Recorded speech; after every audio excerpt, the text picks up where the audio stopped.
Attorney Ricky Tumutorgo, nagtataguyod ng katotohanan, nakikipaglaban para sa bayan.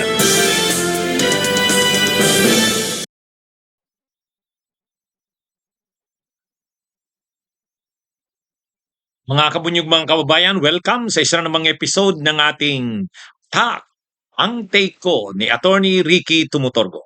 Mga kabunyog, napapanood ninyo itong bago kong segment dito po sa aking bagong social media platforms, Attorney Ricky Tumutorgo YouTube channel. Kung hindi po kayo nakasubscribe, subscribe na po kayo. Mayroon din po tayong Attorney Ricky Tumutorgo Facebook page. Kung hindi pa po kayo nakafollow, follow na po kayo. At lagi na po ninyong abangan itong aking pong bagong segment, ang take ko, tatak ni Attorney Ricky Tumutorgo. Araw-araw po kasi laging may nagme-message sa akin, Attorney, anong take mo dito sa isyong ito? Attorney, anong take mo dito sa pangyayaring ito? Kaya gumawa na lang po ako ng regular na segment na ito para isahan po ang pag-discuss natin ng mga tanong ng ating mga viewers, mga subscribers, kung anong take ko sa isyong ito. O mga kabunyog, ng asawa ni Bato, nag-post sa social media ng kanyang pakiusap. Nagmamakaawa siya sa Korte Suprema. Nagmamakaawa siya sa Korte Suprema. Ang sabi niya, sana daw ang Korte Suprema ay wag magano. Sabi niya, please do not be an accessory to bringing my husband to The Hague. Every Filipino must be tried in his own country. Please do not waver to give in. Please. Ayun nagmamakaawa itong si Nancy de la Rosa, ang asawa ni Bato de la Rosa, sa Korte Suprema. Huwag daw sanang pumayag ang Korte Suprema na dalhin sa The Hague, sa the Netherlands, itong kanyang asawa, na si Bato de la Rosa. Sana naman daw ay wag itong itulad sa nangyari kay Duterte, kay Digong Duterte. Ayon kay Nancy de la Rosa na asawa ni Bato, ano naman daw, dapat daw ang isang Pilipino ay nililitis dito sa bansa natin.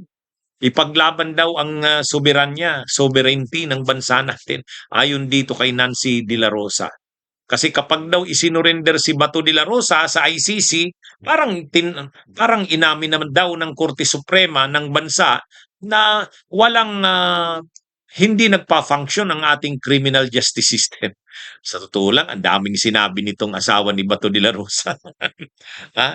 Ang daming sinabi ng asawa ni Bato de la Rosa. Pero ang totoo, lumabas na yung desisyon doon sa TRO ni Bato de la Rosa sa kabila ng kanyang mga pagmamakaawa. Hindi pumayag ang Korte Suprema. Denied ang TRO request ni Bato de la Rosa. Hindi pinagbigyan yung temporary restraining order. Nabasa ko yung mga concurring opinion nila Associate Justice Kagiwa, ni Associate Justice Marbiclunin, Associate Justice Singh. Ang galing ng kanilang mga ng kanilang mga opinion, concurring opinion. Ito kasing asawa ni Bato de la Rosa, sa bagay, siyempre asawa siya ni Bato, siyempre makikiusap siya para sa kanyang asawa. Kaya lang, dapat sana kasi yung kanyang asawang si Bato at siya rin bilang asawa ni Bato, dapat inadvisean niya ang asawa noon pa. Dapat sinabihan niya na huwag magpapagamit, itigil na yung ginagawang mga pagpatay kasi pagdating ng panahon, pagbabayaran nila yan. Dapat inadvisean niya ng ganyan ang asawa niya. At dapat inadvisean niya si Bato na wag nang sumunod sa mga order ni Duterte. Hayaan na si Duterte kung ano man gusto niya. Kaya lang wala Hindi niya naman yata inadvisean yung asawa niya. At si Bato naman, sunod-sunuran kay Duterte, kahit na mali yung pagpatay ng mga tao, ilinarga pa rin yung war on drugs na maraming pinapatay. Ngayon, pinagbabayaran yun ng kanyang asawa. Kaya ngayon, nagtatago yung kanyang asawa itong si Bato de la Rosa, dahil may krimen siya. Krimen laban sa sangkatauhan, crimes against humanity. Imaginin mo naman na pinapatay nila ni Duterte. Ang inamin ng pulis, 6,000. Yan daw yung namatay sa mga drug war operations dahil ng laban daw. Do'n pa nga lang questionable. Grabe 6,000 ang laban. Wala namang maniniwala. At hindi lang yung 6,000, 25 to 35,000 kasama na yung mga pinatay sa mga riding in tandem, ha? Yan yung ano, pinatay ng mga vigilante di umano. Yan yung nangyari nung panahon ng kanyang asawa. Kaya itong si Nancy de la Rosa, ah, hindi uubra yang kanyang pakiusap sa Korte Suprema. Kasi para sa Korte Suprema, ah, hindi naman ibig sabihin na naglabas ng arrest warrant ang ICC ay under na tayo ng ICC. International Criminal Court yan. Hindi naman yan foreign court o court ng isang bansa. Kaya paano mo naman masasabi? Kung court ba yan ng isang bansa? Court ba yan ng the Netherlands? Hindi yan court ng the Netherlands. Yan ay International Criminal Court. At ang mga bansa sa mundo na na mga nag-member sa International Criminal Court, pumirma sa Rome Statute, ay saklaw ng jurisdiction niya. Totoo, umalis na tayo sa ICC sa ilalim ni Duterte, pero yung mga krimen na naganap nung panahong member pa tayo, may jurisdiction ng ICC doon.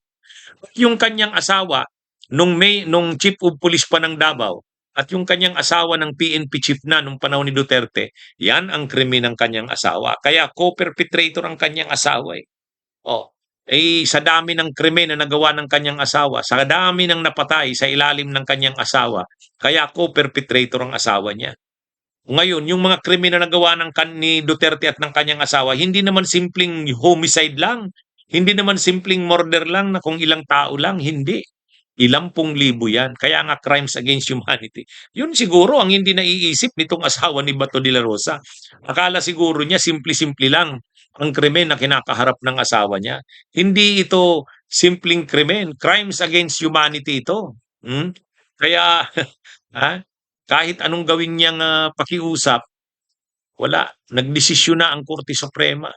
Denied yung TRO. Ang hinihintay na lang yung decision sa main case. Pero kung denied yung TRO, halos yan na rin yung magiging desisyon doon sa main case.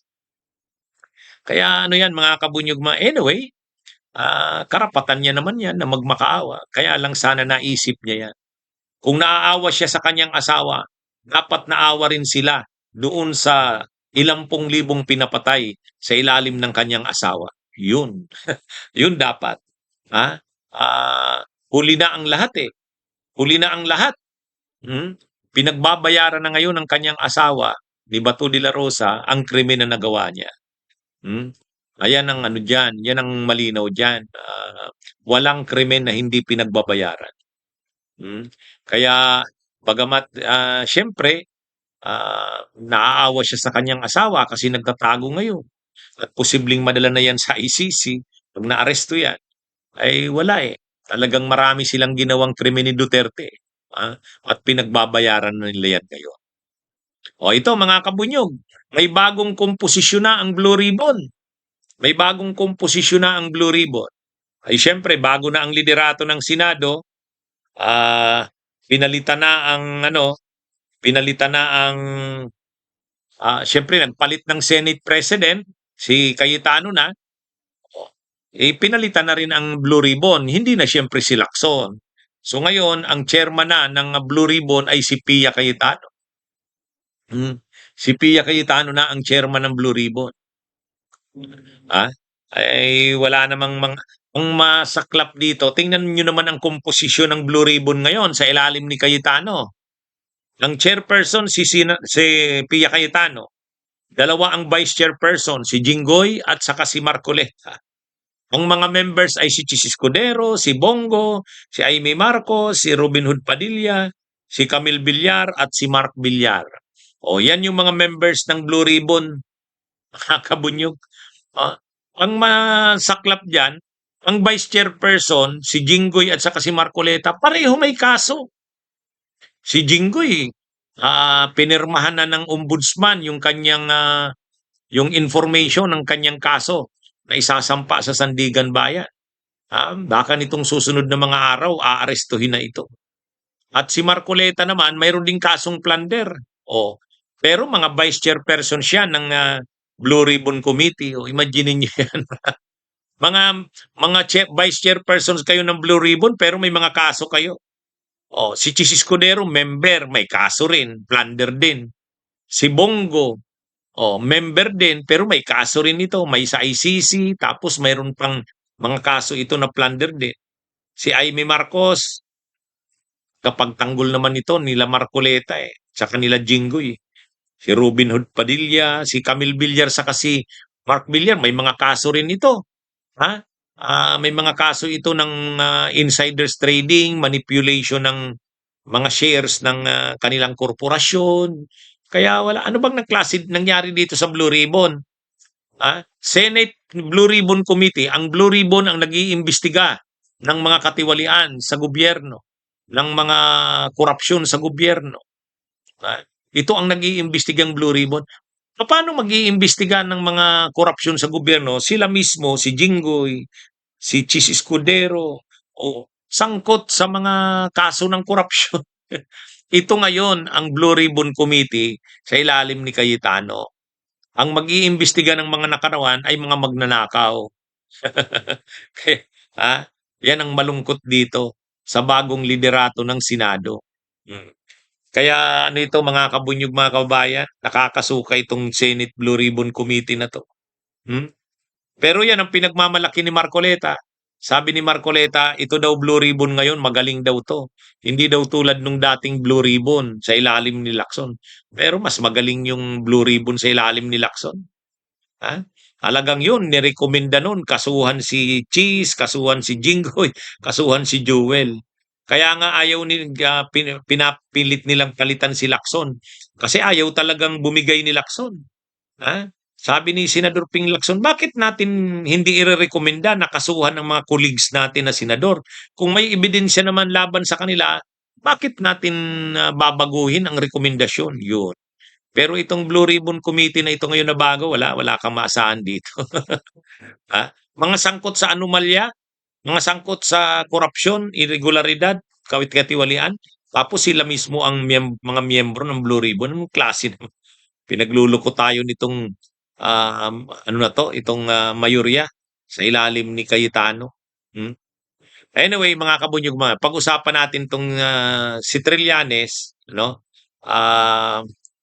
Titistigo sa impeachment. No? Kinumpirma po yan ni dating Senador Sani Trillanes na siya nga ay titistigo. Ayon kay dating Senador Sani Trillanes, kinausap na siya ng prosecution at pinaghahanda na siya na dahil siya nga talaga ay mag-a-appear. Kapag nagsimula na yung trial sa Senado, ay mag-a-appear siya sa trial para maging isa sa mga testigo ng prosecution. Kinumpirma po yan ni dating Senador Sani Trillanes na siya talaga ay kinausap para maging testigo. Anyway, talaga namang napaka-importanting testigo si Trillanes dito sa impeachment na ito ni Sara Duterte. Kasi yung mga tungkol sa mga unexplained wealth ni Sara Duterte, pati ng pamilya Duterte, si Trillanes ang unang nagbunyag niya noon. Presidente pa si Duterte noon. Talagang inimbestigahan na yan ni Trillanes. At nakita naman talaga ang mga ebidensya. At doon sa hearing ng Justice Committee, lumabas talaga yan.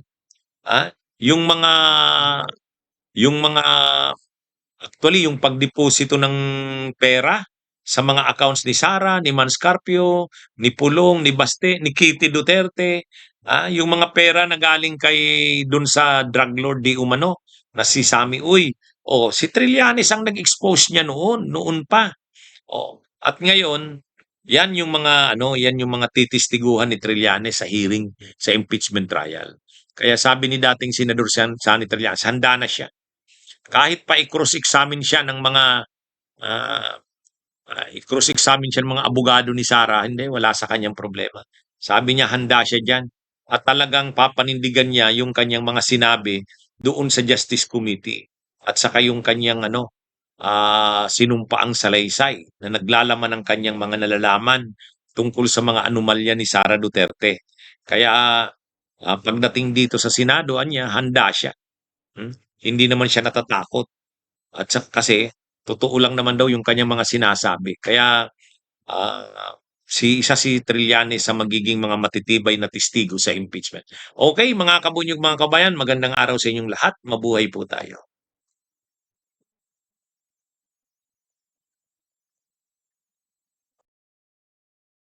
Bunyog, bunyog, halikan na kasama ka. Bunyog, kapag buklod ay may pag-asa. Luzon, Visayas, Mindanao, isa ang pananaw. Sa bagong Pilipinas ang bunyog isisigaw. Bunyog, bunyog, bunyog.